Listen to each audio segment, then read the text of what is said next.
Alors, bonjour à toutes et à tous. Merci du temps que vous m'accordez. Merci également d'avoir donné votre consentement à ce que ce live soit enregistré pour partager à celles et ceux qui n'ont pas pu se rendre disponibles sur les visios, qui n'ont pas pu aussi échanger avec nous, que ce soit les colistiers, les réacteurs ou moi-même, pendant ces 28 jours de campagne. Ce temps est important. C'est la dernière prise de parole de notre côté avant la fin de la campagne, 23h59. Ça sera le tombé de rideau qui clôturera du coup ce temps important dans la vie fédérale. Ce que je vous propose, c'est que ce premier temps soit de la présentation du projet, du programme. Je couperai l'enregistrement et on abordera les questions-réponses, en l'occurrence derrière. Alors, pour certains, certaines, j'étais totalement inconnu de la planète Escrime avant le 9 septembre dernier. Et en l'occurrence, c'est presque malheureusement normal parce que je ne viens pas du haut niveau. Pour me présenter, je m'appelle Timothée, j'ai 31 ans, je viens de Strasbourg. J'ai commencé le sabre à l'âge de 6 ans avec mon maître d'armes formateur, le maître Philippe Nicolas. Je ne sais toujours pas pourquoi j'ai démarré. Par contre, je sais pourquoi j'y suis resté. Et à l'âge de 16 ans, le maître Nicolas m'a dit, Timothée, tu feras jamais du haut niveau. Je lui ai dit, maître, je sais, mais il m'a dit une phrase qui fait encore écho aujourd'hui. C'est ne t'arrête pas de pratiquer ton sport. Ne t'arrête surtout pas de t'investir et de servir ton sport différemment. Et en fait, il m'a mis très naturellement le pied à l'étrier durant les entraînements en arbitrant. Et donc, j'ai été arbitre sur des compétitions internationales, membre de la commission régionale d'arbitrage, même membre de la commission nationale d'arbitrage. J'ai aussi passé mon diplôme d'initiateur que j'ai utilisé encore tout récemment dans le cadre d'un centre aéré sur ma période de congé payé. Et puis, il m'a dit surtout, là où tu peux servir ton sport, c'est en t'investissant de manière bénévole, en tant que dirigeant aussi, en l'occurrence. Et à l'âge de 16 ans, j'étais membre du comité directeur de la Ligue d'escrime d'Alsace, parce que je présidais une commission, la commission des jeunes, qui avait pour objectif de fédérer les jeunes et les former à être de futurs dirigeants. Et en l'occurrence, deuxième aspect, c'est qu'en 2020, j'ai pris la présidence de mon club, le SUC Escrime à Strasbourg, un club qui est plutôt connu pour les performances de haut niveau.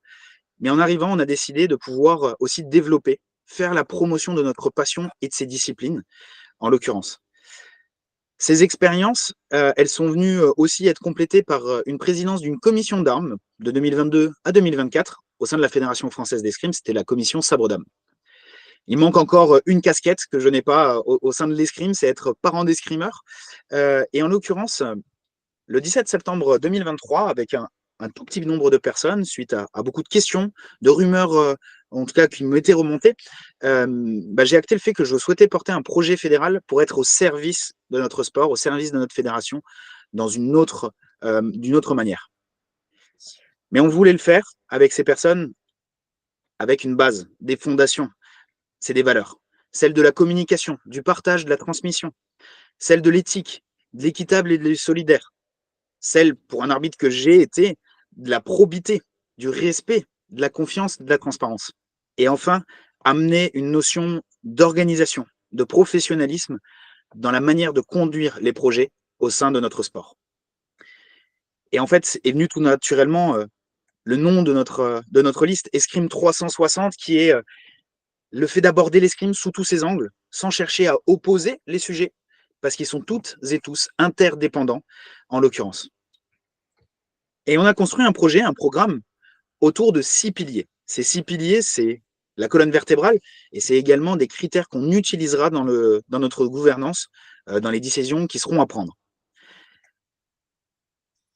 Le premier pilier, c'est celui du service. Beaucoup trop de présidents de club, beaucoup trop d'enseignants se posent la question: à quoi me sert ma fédération? Pourquoi je paye 60 € de licence? En fait, la valeur qu'on accorde à la licence est en dessous du prix. Certains parlent même d'un manque de confiance envers l'institution Fédération française d'escrime. Et pour ce faire, il faut retrouver la racine du mot fédération, fédérer. Et on peut fédérer, et c'est le rôle de notre fédération, autour d'un projet, d'accompagner, de rendre service à ces acteurs. 3 blocs pour avancer. Le premier, le guichet unique.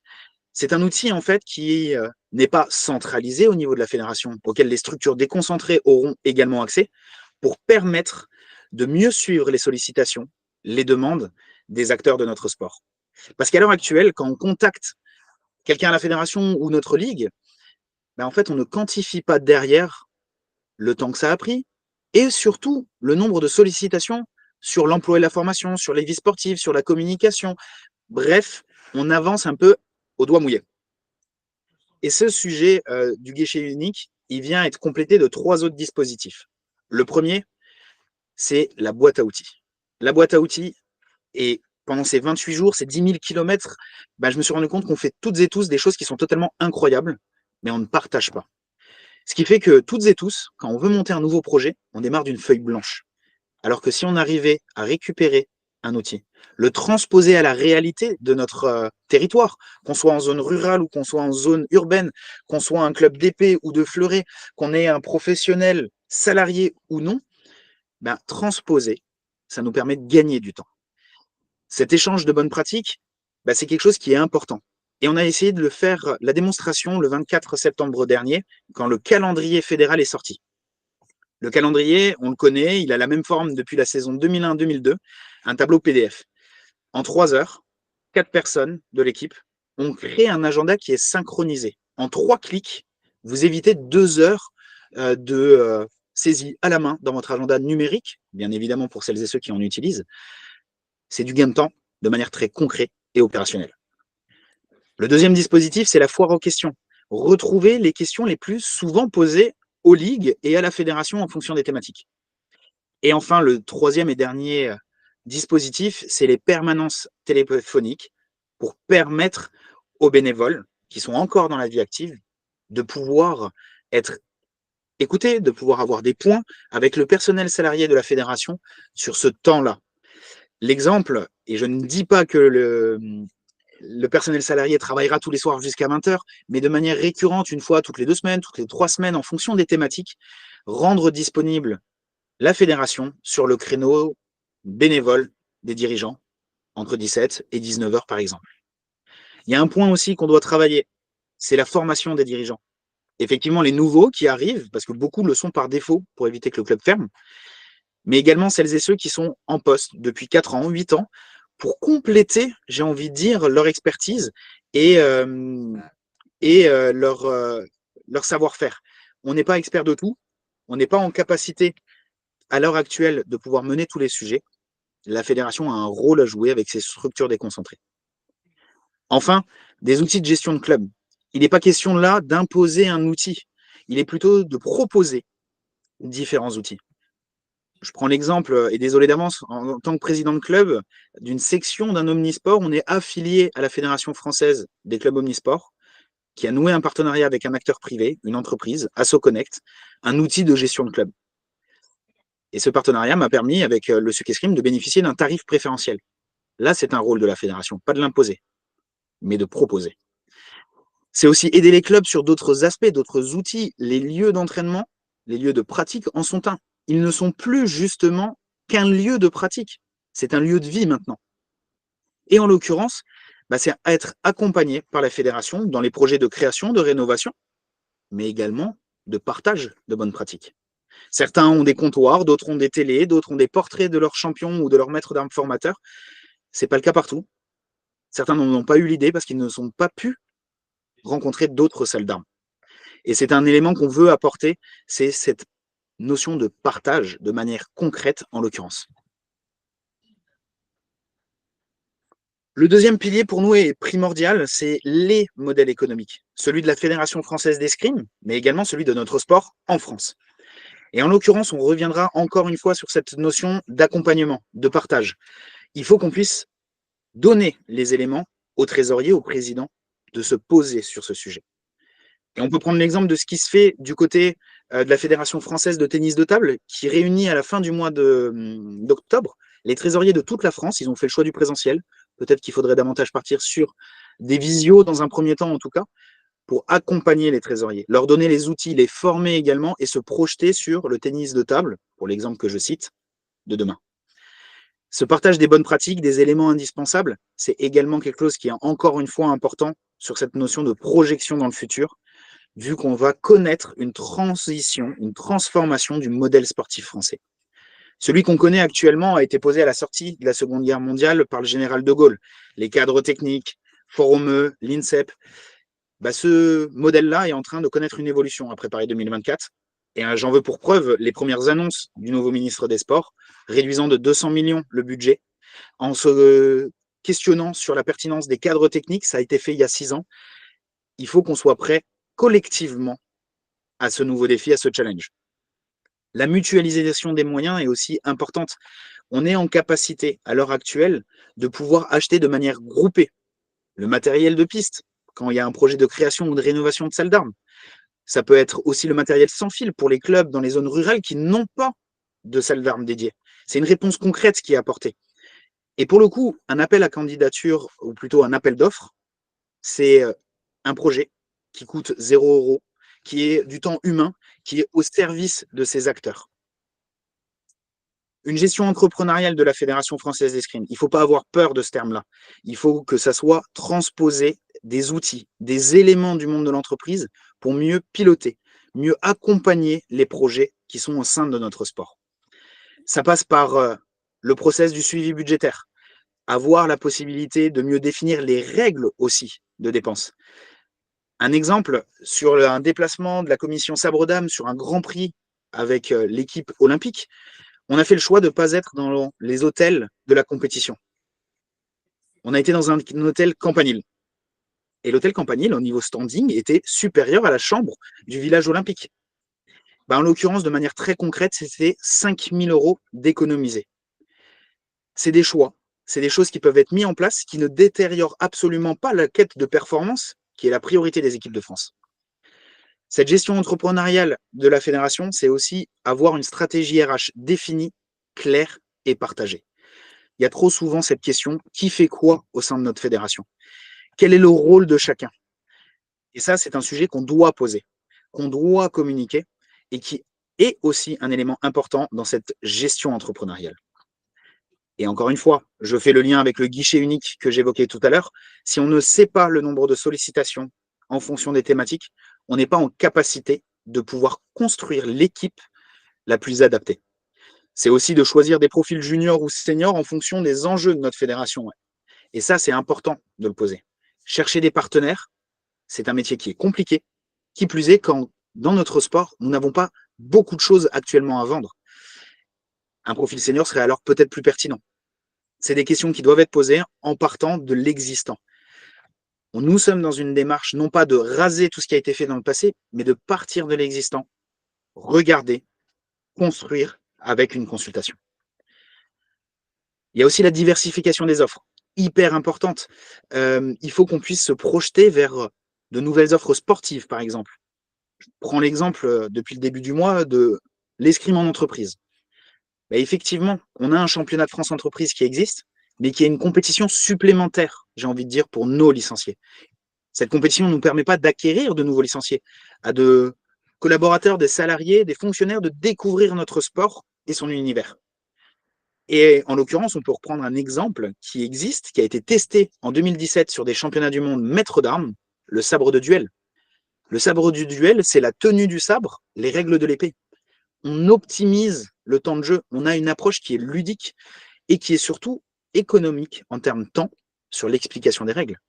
Et ce qui fait que pour organiser un événement entreprise sur 2 heures, ça rentre parfaitement.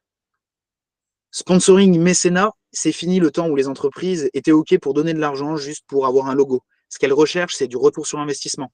C'est un ancrage territorial. Et c'est pour ça qu'il faut qu'on puisse définir aussi des événements sportifs, levier d'attractivité, de promotion de notre sport en dehors de la période des Jeux Olympiques. Tous les 4 ans, en fait, on attend les Jeux suivants pour profiter de cet effet médiatique qu'on connaît actuellement dans tous les clubs, dans nos clubs, avec les problématiques qu'on va évoquer après en termes d'enseignement, en termes de matériel, en termes d'infrastructure. Le dernier point qu'on doit diversifier, c'est également les offres de formation. L'Institut de formation de la Fédération française d'escrime est concentré sur l'encadrement, l'enseignement de l'escrime. Son rôle est également d'apporter sa structuration, son expertise sur d'autres volets, que ce soit lié à l'arbitrage, que ce soit lié par exemple aux professionnels de santé, permettre à celles et ceux qui veulent se former de le faire. C'est aussi diversifier la manière de former. On connaît le face-à-face pédagogique. Techniquement, rien ne vaut une piste, un plastron, une pédaco pour apprendre l'escrime. Mais quand on veut parler d'arbitrage, quand on veut parler de gestion de projet, est-ce qu'on a besoin de ce présentiel physique? Est-ce que le fait d'avoir de la visio, comme on est en train de le faire, ou même une plateforme 100% en autonomie pour l'apprenant, n'est pas une réponse à apporter? Bah, en fait, certains m'ont dit pendant ce mois, mais ces plateformes 100% en distance, c'est pas de la formation. Bah, j'ai envie de répondre que c'est à la fois de la sensibilisation plus, mais surtout, on ne freine personne qui a envie de se former et de monter en compétences. Et ça, c'est un point qui est important, c'est de donner les outils à celles et ceux qui veulent se développer, qui veulent développer notre pratique en termes de partage. Un point plus que crucial, de manière urgente et future, c'est l'emploi et la formation. L'emploi et la formation, c'est 40 à 60 offres d'emploi chaque été sur le site fédéral où la plus grande partie n'ont pas une issue favorable.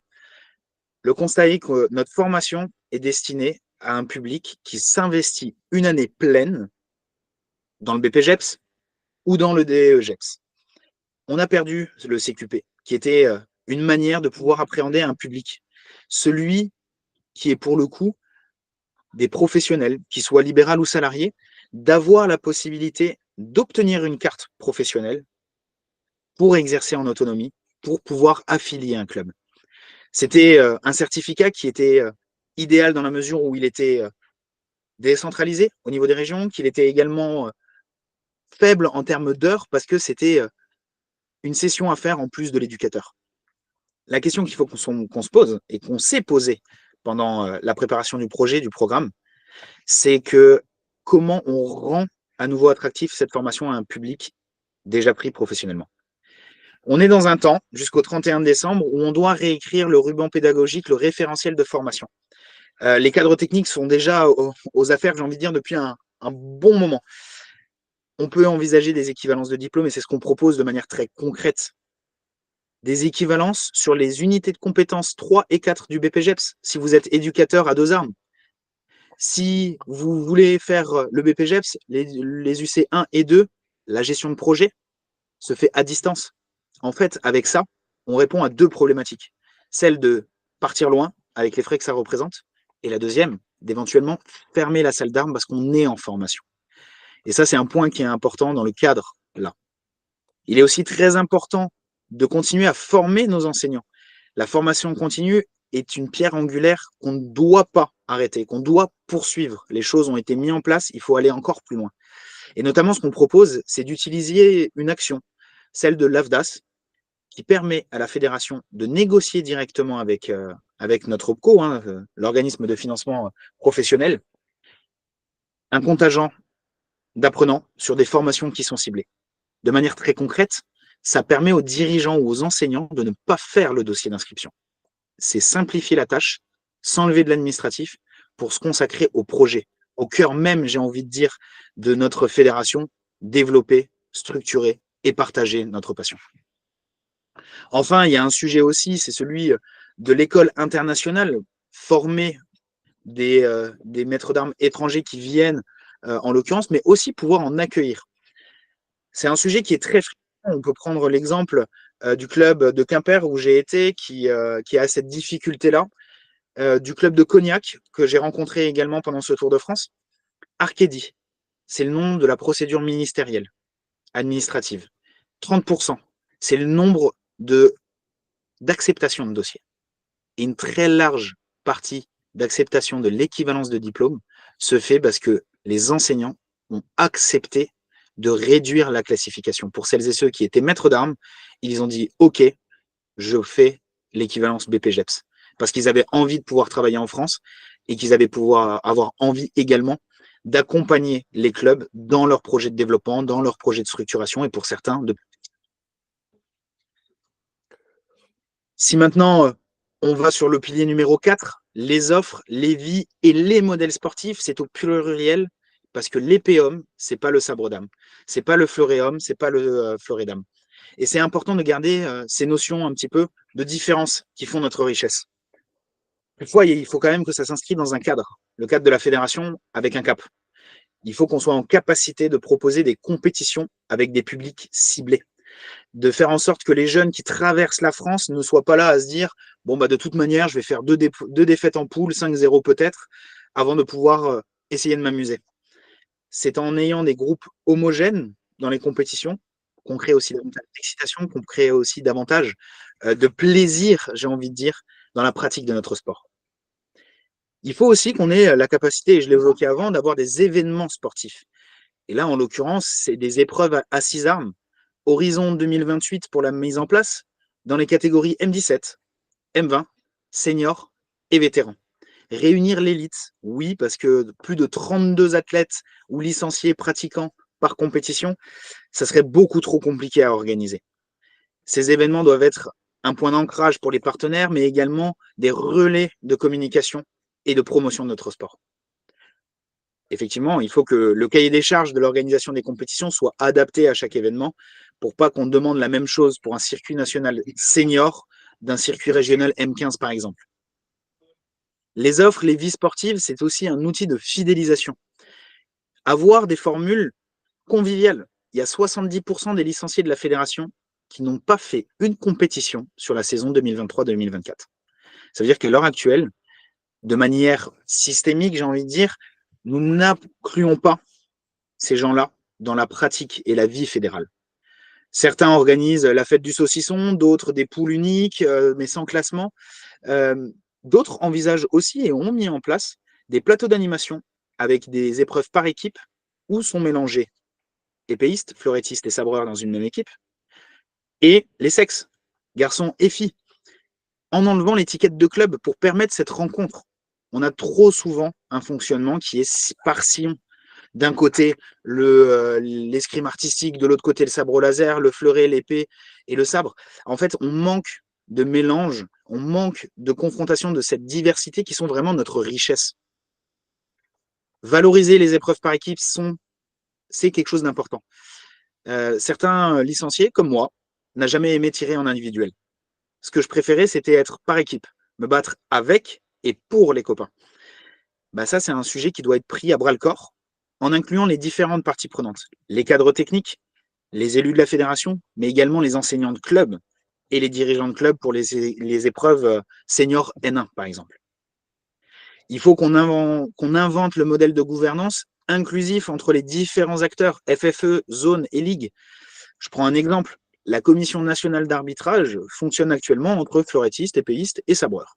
Ok, très bien. On ne partage pas toutes les visions ensemble, parce que quand on doit faire les désignations des compétitions internationales, ben, les sabreurs le font de leur côté, les épéistes de leur côté, et les fleurettistes de l'autre. Mais pourquoi on ne partage pas davantage en incluant le sabre laser et l'escrime artistique?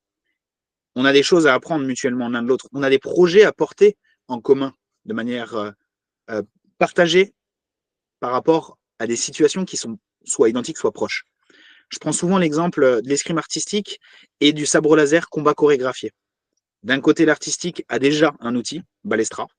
De l'autre, le sabre laser développe un nouvel outil. Le sabre laser est une pratique nouvelle au sein de notre fédération qui a besoin de se structurer, notamment vis-à-vis de l'arbitrage. Pourquoi elle ne profite pas, on va dire, de l'expérience de l'escrime olympique? Et pourquoi nous, escrime olympique, en soi, on ne s'intéresse pas aussi aux bonnes pratiques faites du côté du combat sportif du sabre laser? Ce mélange, cette diversité, elle doit être notre force. On doit apprendre de l'autre, avoir réellement cette capacité d'écoute et de partage. Ça, c'est le premier point sur cette gouvernance. Mais c'est également de se dire qu'en fonction des disciplines, peut-être que c'est des épreuves de zone qui doivent être comptabilisées au niveau du classement national. Là, je suis sur le parking du complexe sportif de Lunel où il se tenait un tournoi régional, circuit régional, où il y avait des Normands, où il y avait des gens du Sud, parce qu'en fait, c'était plus simple pour eux de gagner des points. Parce que c'est aussi plus simple pour eux et être certain que cette compétition-là comptera au classement national. Des compétitions de fleuret d'âme et de sabre d'âme, par exemple, et principalement, qui n'atteignent pas le quota de 8 pour être comptabilisées.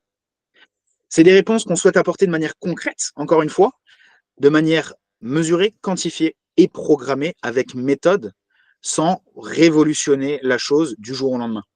C'est un travail de concertation qui doit être fait entre les différents acteurs pour identifier les sujets, identifier les points d'écueil et identifier ce qui nous permettra de réussir. La digitalisation, les data, alors l'idée n'est pas de devenir une fédération 100% intelligence artificielle dans la réalité virtuelle. Mais par contre, on doit s'appuyer sur des éléments concrets pour gagner du temps. Non, le digital, les data, ne déshumanise absolument pas les relations dans les clubs. Non, le digital et les data ne sont pas une finalité en soi, effectivement. Par contre, c'est des moyens, encore une fois, de gagner du temps, de prendre les meilleures décisions possibles, de pouvoir accompagner aussi certains acteurs dans l'évolution de leur parcours. Du côté des clubs, on a besoin de savoir quels sont les publics qu'on a au sein de notre fédération, au sein de nos clubs, pardon, de pouvoir identifier le taux de fidélisation. Combien, d'une saison à une autre, reste au sein du club. C'est aussi d'identifier les voyants, entre guillemets, de celles et ceux qui pourraient arrêter. Et on peut le faire. 3 critères. La domiciliation versus le lieu d'entraînement. Le deuxième, c'est la présence au sein des entraînements. La troisième, et là, c'est d'actualité avec l'annonce gouvernementale, de l'arrêt du pass sport. On a besoin de manière globale d'en apprendre plus maintenant à l'échelle de notre fédération sur le fonctionnement de nos clubs. On ne cartographie pas assez, on ne monitore pas assez. Et c'est un point qui est important. La donnée, c'est aussi au service de la performance pour nos équipes de France. On est dans un fonctionnement où nous n'avons pas une stratégie et une structure de la donnée. Un exemple très concret, un entraîneur national et un membre de la commission nationale d'arbitrage ont découpé la même vidéo du même match à 3 jours d'intervalle. Ces 2 personnes ont consacré un temps identique pour découper. Si on partageait davantage, le bénévole ou le cadre technique aurait pu faire autre chose, aurait pu se concentrer sur une autre mission. Maintenant, il y a aussi un aspect qui est très important dans ce sujet digital et data. C'est toute la responsabilité qu'incombe à la fédération, aux structures déconcentrées et aux clubs par rapport aux données personnelles. Il y a un cadre légal qui existe, il y a un cadre réglementaire au sein de notre fédération qui existe. Les données personnelles ne peuvent pas être utilisées à des fins qui ne sont pas prévues par les textes. En l'occurrence, c'est un point qui est important. Pendant toute la campagne, pendant tout mon tour de France, on m'a posé la question, pourquoi, Timothée, vous n'avez pas envoyé votre programme à l'adresse postale? Ma réponse, elle est claire. Nous avons fait le choix de respecter le règlement intérieur de notre fédération qui prévoit que seule la fédération a responsabilité et autorité pour partager le programme. Deuxième chose, nous avons fait le choix de respecter la loi. La donnée personnelle, adresse postale du licencié, on ne parle pas du club, l'adresse mail du président, encore une fois, on ne parle pas du club, sont des données personnelles qui sont regroupées dans un fichier, les données fédérales, que seule la fédération est habilitée à utiliser. C'est un point qui est important pour nous de clarifier ce soir, et moi de clarifier ce soir, parce que je pense sincèrement qu'il y a eu une rupture dans l'égalité de traitement des listes pendant cette campagne. Que c'est un point important, parce que nous, on a cherché à être cohérent entre les valeurs qu'on prône, celle de la probité, on peut parler aussi de l'exemplarité, et nos actes. C'est un point qui me paraissait important d'appuyer encore une fois ce soir, parce que c'est un sujet qui engendre un sujet majeur actuellement au sein de la fédération, c'est qu'une enquête a été ouverte et que des sanctions seront apportées à la fédération, quelle que soit l'équipe élue. Et la sanction la plus lourde, c'est 4% du budget, à savoir 350 000 euros. Si maintenant on va un petit peu plus loin sur parler aussi de l'impact social, sociétal, environnemental de l'escrime, ben, il y en a un. Il y en a un par le mode de gouvernance qui doit être responsable, durable, stable. Et c'est pour ça que j'ai fait le choix avec l'équipe Escrime 360 de porter de manière très claire et très transparente le choix de rémunérer le président de la fédération. Il y a 2 aspects derrière ça. Ça permet, un, d'avoir quelqu'un qui est disponible à 100% sur l'intégralité du mandat pour la fédération. Quelqu'un qui ait une activité professionnelle, ou en tout cas qui est en âge d'avoir une activité professionnelle encore établie, doit être concentré sur ce qui est beaucoup plus qu'un temps plein, 35 heures, que le rôle d'un président de fédération. Le deuxième sujet, c'est aussi une vision structurelle, moyen-long terme. Le capital financier ne doit pas être un frein au fait de porter un projet fédéral, au fait de vouloir apporter une autre manière de voir notre fédération et notre sport. C'est aussi promouvoir le bien-être pour tous les licenciés, le personnel salarié, les cadres techniques, avec ce droit à l'épanouissement, au développement. C'est apporter une vision escrime santé, une sport santé, sécurité aussi, en cherchant à partager de manière structurée, documentée, académique et recherche, les pratiques et les diverses pardon, déclinaisons de notre sport. Je pense à la solution riposte du docteur Ornus, que je trouve incroyable la démarche qu'elle a réalisée avec les articles de recherche qui permettent d'asseoir une légitimité et une crédibilité auprès des parties prenantes. Bah, c'est un travail qui doit être poursuivi, en l'occurrence, sur le sujet de escrime et EHPAD, escrime et personnes souffrant d'autisme, et ainsi de suite. C'est ce qui nous permettra de pouvoir obtenir aussi l'oreille et le chèque des financeurs publics. Parler développement durable, alors oui, je suis un total contre-exemple en sillonnant les routes de France comme je le fais en camping-car, mais pour le coup, mon objectif était de la rencontre humaine. Je vous rappelle, recréer du lien en l'occurrence. Il faut qu'on partage les bonnes pratiques. Il y a des clubs, en l'occurrence, j'en ai vu un qui était connecté là, à Besançon. La présidente Marie-Lou a mis à disposition du maître d'armes un vélo électrique cargo pour les déplacements au sein de la ville. Bien évidemment, le maître d'armes n'ira pas faire les circuits nationaux et régionaux avec ce vélo. Mais par contre, pour aller dans les cycles scolaires, pour aller dans les différentes réunions ou actions, bah, c'est une empreinte carbone qui est économisée. C'est aussi mettre en avant les bonnes pratiques au sein de la newsletter fédérale et de pouvoir accentuer ce volet-là au sein du projet sportif fédéral, le moment que tous les dirigeants connaissent, du moment où on fait le dossier de subvention au mois de mars pour l'ANS. Le développement durable, c'est aussi aborder la question du recyclage du matériel et de la seconde vie. Le matériel, en l'occurrence, peut être utilisé à des fins de création de nouveaux trophées. C'est ce qu'un club du Sud fait, en l'occurrence, avec les lames, les coquilles, les pommeaux et ainsi de suite, pour les trophées de club. La seconde vie, c'est de pouvoir vendre du matériel, acheter du matériel qui est aux normes. Encore une fois, avant de partir, une maman du club vient me voir et me dit: «Timothée, c'est génial, j'ai trouvé une veste à 25 €.» Bon, bah, malheureusement, je lui ai partagé que la veste ne pourra pas être utilisée dans les cadres des entraînements ou des compétitions parce que hors normes.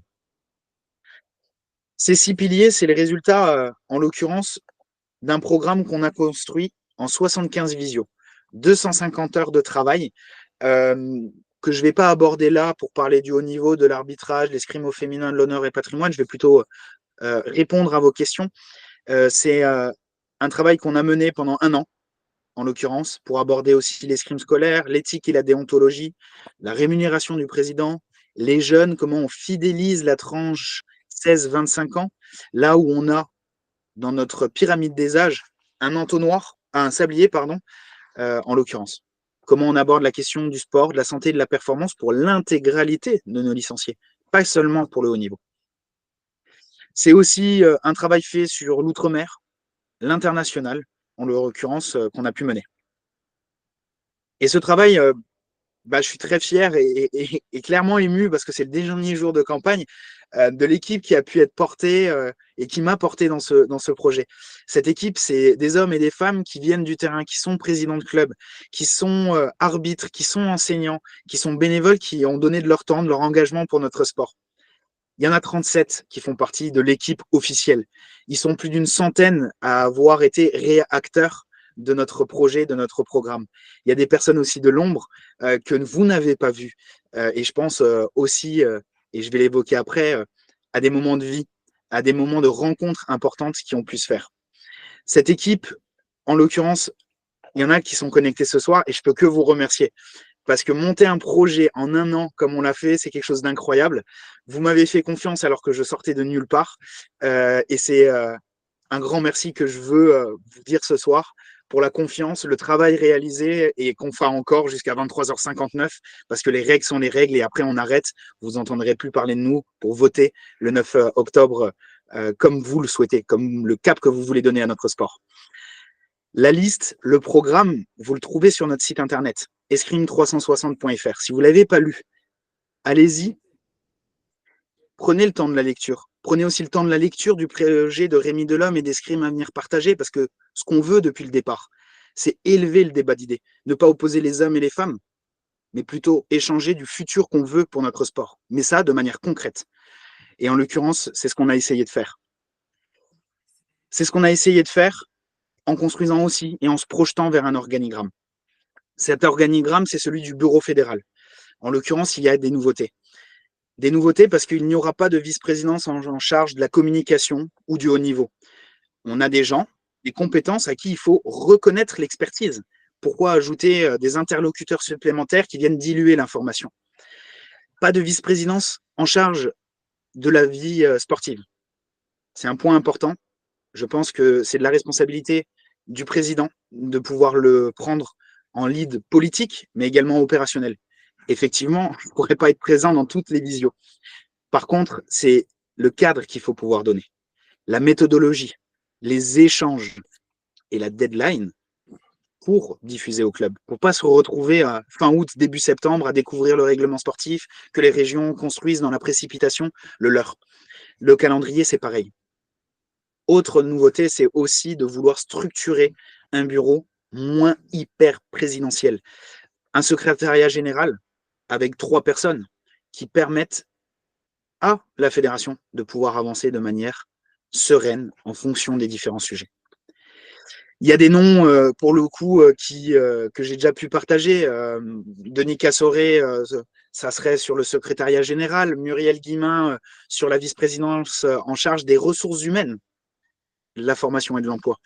On a d'autres personnes qui font partie de cette aventure, qui seront dans ce bureau et qui, encore une fois, je les remercie pour cet élément.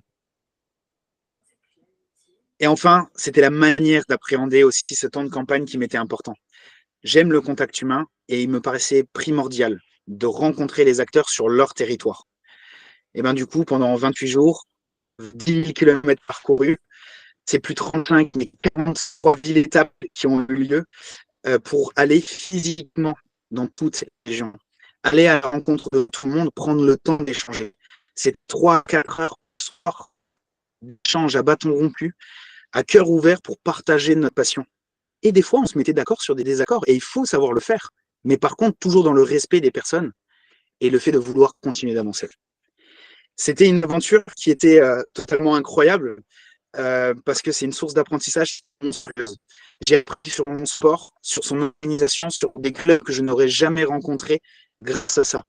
C'est aussi un moment qui a été hyper important pour moi, parce que j'ai partagé pendant 2 semaines cette aventure avec mon père.